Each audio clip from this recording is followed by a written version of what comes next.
Hi everyone, welcome to our YouTube channel keep it simple. आज के video में हम बात करेंगे भारत के गेहूं एक्सपोर्ट्स के बारे में, क्योंकि भारत में बहुत ज्यादा गर्मी पड़ने की वजह से काफी हद तक जो फसलें हैं वो डैमेज हो चुकी हैं। तो इसके चलते हो सकता है कि आने वाले कुछ दिनों में भारत जो वीट का एक्सपोर्ट है उसके ऊपर बैन लगा दे। तो ये न्यूज उन कंट्रीज के लिए काफी खराब है, जैसे कि इजिप्ट और टर्की, जो कि भारत के एक्सपोर्ट पर काफी हद तक निर्भर थे, क्योंकि रशिया यूक्रेन के वॉर की वजह से वहां से सप्लाई आ नहीं पा रही है। तो वो भारत पे काफी हद तक डिपेंडेंट थे। और इसकी वजह से ये भी हो सकता है कि जो इन्फ्लेशन दुनिया भर में ऑलरेडी बहुत बढ़ चुका है वो फर्दर बढ़ जाए। तो इन सभी टॉपिक्स को हम इस वीडियो में डिटेल में डिस्कस करेंगे। और आगे बढ़ने से पहले अगर आपने अभी तक चैनल को सब्सक्राइब नहीं किया है तो प्लीज सब्सक्राइब करके हमें मोटिवेट कीजिए। तो सबसे पहले अगर हम बात करें कि भाई दुनिया भर के कौन कौन से कंट्रीज हैं जो कि वीट को प्रोड्यूस करते हैं, सबसे ज्यादा कंज्यूम कौन करता है, एक्सपोर्ट कौन करता है और इंपोर्ट कौन करता है, तो सबसे पहले अगर बात की जाए वीट प्रोड्यूसर्स की, तो यूरोपियन यूनियन जो कि 27 देशों का एक समूह है, वो सबसे ज्यादा वीट प्रोड्यूस करता है मिलकर के। दूसरे नंबर पे आता है चाइना, तीसरे नंबर पे इंडिया। लेकिन चाइना और इंडिया के साथ प्रॉब्लम ये है कि यहाँ पे बहुत ज्यादा पॉपुलेशन है, तो वो हम बहुत हद तक जो वीट है उसको अपने यहाँ पे ही कंज्यूम कर लेते हैं। चाइना तो जितना प्रोड्यूस करता है उससे ज्यादा कंज्यूम करता है, इसलिए बिल्कुल भी एक्सपोर्ट नहीं कर पाते। लेकिन इंडिया जितना प्रोड्यूस करता है उससे थोड़ा कम ये कंज्यूम करते हैं, तो इस वजह से हम इसको एक्सपोर्ट भी कर पाते हैं। तो यहां पर इंपॉर्टेंट प्लेयर हो जाते थे रशिया, यूनाइटेड स्टेट्स, यूक्रेन, जो कि जितना वीट प्रोड्यूस करते थे उतना कंज्यूम नहीं कर पाते थे, क्योंकि यहाँ पे बहुत कम पॉपुलेशन है। तो ये जो कंट्रीज हैं बहुत ज्यादा एक्सपोर्ट करते थे, लेकिन अब यहाँ पे वॉर चलने की वजह से इनके एक्सपोर्ट पे काफी दबाव आया है। और अगर कंजम्पशन की बात की जाए तो चाइना दुनिया का सबसे बड़ा कंट्री है जो कि कंज्यूम करता है, उसके बाद यूरोपियन यूनियन के 27 देश, फिर इंडिया, फिर रशिया, यूनाइटेड स्टेट्स। तो यहाँ पे अगर हम नेट एक्सपोर्टर्स की बात करें कि भाई प्रोड्यूस करने के बाद और अपना कंजम्पशन निकालने के बाद कौन से कंट्रीज हैं जो एक्सपोर्ट करते हैं, उसमें यूरोपियन यूनियन के जो 27 देश हैं वो सबसे ऊपर आते हैं। उसके बाद आपको दिखेगा रशिया, ऑस्ट्रेलिया, यूनाइटेड स्टेट्स और यूक्रेन। यहाँ पे रशिया और यूक्रेन में प्रॉब्लम आने की वजह से दुनिया भर में देखा जा रहा है कि जो फूड की प्राइसेस हैं वो बहुत तेजी से बढ़े हैं। इसी लिस्ट में आपको 8वें नंबर पे मिलेगा इंडिया, जो कि 2021-22 के हिसाब से 8.5 मिलियन टन जो वीट है वो एक्सपोर्ट करने वाला था। तो एक्सपोर्ट तो इंडिया करेगा और ये देश करते हैं, तो इंपोर्ट कौन करता है? तो सबसे बड़े जो इंपोर्टर है वीट और वीट प्रोडक्ट्स के, उसमें पहला नाम आता है इजिप्ट। आपने सुना होगा, अभी इजिप्ट ने बोला था कि वही भारत से वो बहुत सारा जो वीट है वो इंपोर्ट करेंगे। दूसरा नंबर पे आता है टर्की, जो अगेन भारत की तरफ देख रहा है वीट इंपोर्ट के लिए। इसके अलावा Indonesia, Algeria, Bangladesh, Brazil, Philippines, Nigeria, Japan, ये कुछ देश हैं जहां पे पॉपुलेशन ज्यादा है और इतनी ज्यादा प्रोडक्शन नहीं होती वीट की। तो ये देश हैं जो वीट को इंपोर्ट करते हैं। और अगर भारत एक्सपोर्ट नहीं करता या कुछ अन्य देश एक्सपोर्ट नहीं कर पाते तो यहाँ पे फूड की बहुत बड़ी शॉर्टेज आ सकती है। और अब अगर बात की जाए कि भाई भारत वीट के एक्सपोर्ट को बैन क्यों करना चाहता है, तो उसकी सबसे बड़ी वजह है सिवियर हीट वेव्स। गर्मी पड़ने की वजह से जो भारत में फसलें हैं वो काफी हद तक डैमेज हो गई हैं। तो ऐसे में जो रशिया यूक्रेन के वॉर की वजह से जो ग्लोबल सप्लाई में प्रॉब्लम आई थी, क्योंकि ये दोनों कंट्रीज बहुत बड़े एक्सपोर्टर थे वीट के, तो उसमें लग रहा है कि अभी कोई आराम नहीं मिलने वाला है, और जो दुनिया भर में इन्फ्लेशन है, खासकर फूड इन्फ्लेशन, वो और बढ़ सकता है। तो अगर भारत की बात की जाए तो हमने जो अपना हॉटेस्ट मार्च देखा है 2022 में, उसकी वजह से जो वीट की क्रॉप है वो काफी हद तक डैमेज हो गई है।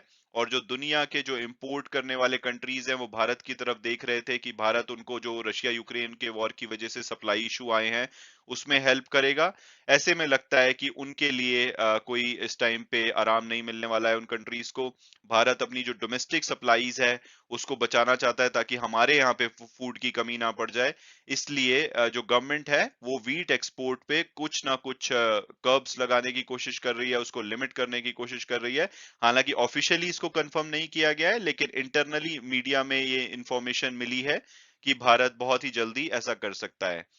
तो इसके लिए जो टॉप ऑफिशियल है इंडियन गवर्नमेंट में, वो डिस्कस कर रहे हैं कि भाई क्या करना चाहिए ऐसे में, क्योंकि दुनिया भर में इन्फ्लेशन भी प्रॉब्लम है, लेकिन हमें अपने लोगों को की जो रिक्वायरमेंट है, कंजम्पशन है, उसको भी बचाना है। तो वो बहुत ही जल्दी प्राइम मिनिस्टर जो नरेंद्र मोदी जी हैं उनको रिकमेंडेशन देंगे। उसके बाद नरेंद्र मोदी जी डिसीजन लेंगे कि वो एक्सपोर्ट को बैन करते हैं या कोई और रास्ता निकालते हैं।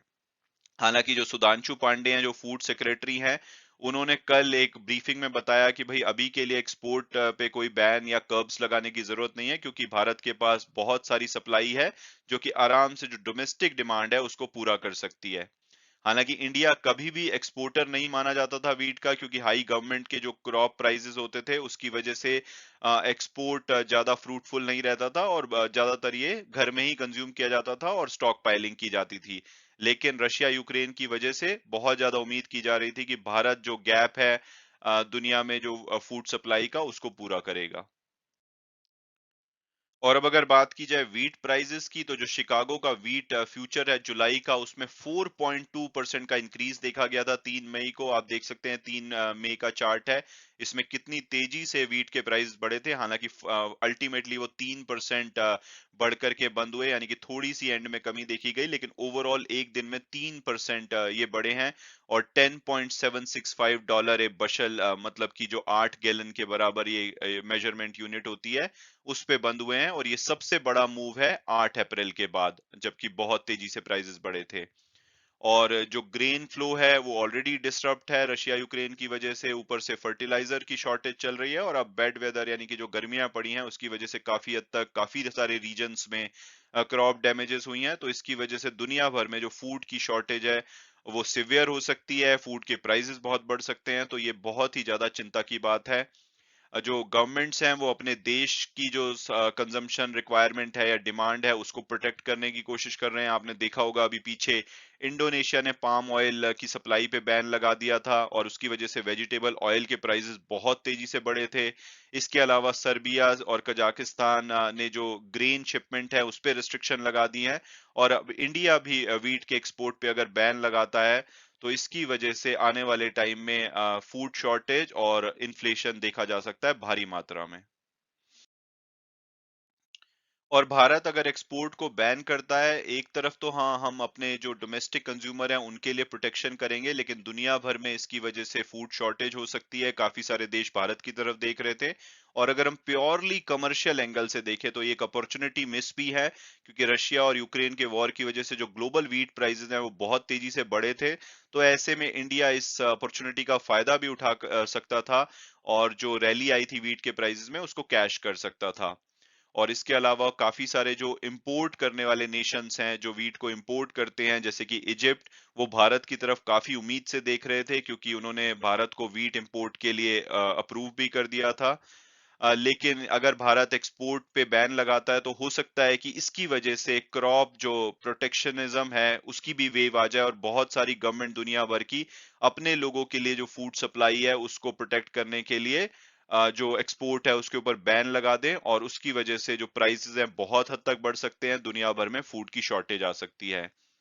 और ग्लोबल जो फूड इन्फ्लेशन है जो ऑलरेडी काफी खराब है, दुनिया भर में देखा जा रहा है कि जो इन्फ्लेशन है वो अनइमेजिनेबल लेवल पे पहुंच चुका है। भारत में भी लगभग 7% को टच किया था मार्च में, और अप्रैल में तो और भी बढ़ने की उम्मीद है। तो ये फर्दर बढ़ सकता है।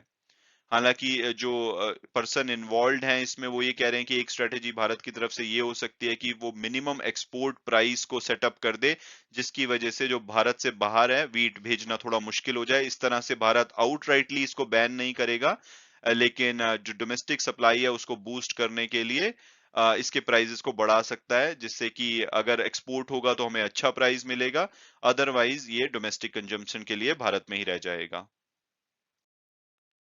और अब अगर बात की जाए वीट की डिक्लाइनिंग आउटपुट के बारे में और इसका क्या-क्या इम्पैक्ट हो सकता है, तो फूड मिनिस्ट्री ने जो वेंसडे यानी कि कल बोला है कि जो भारत की 2021-22 की वीट आउटपुट होगी वो 105 मिलियन टन रह सकती है।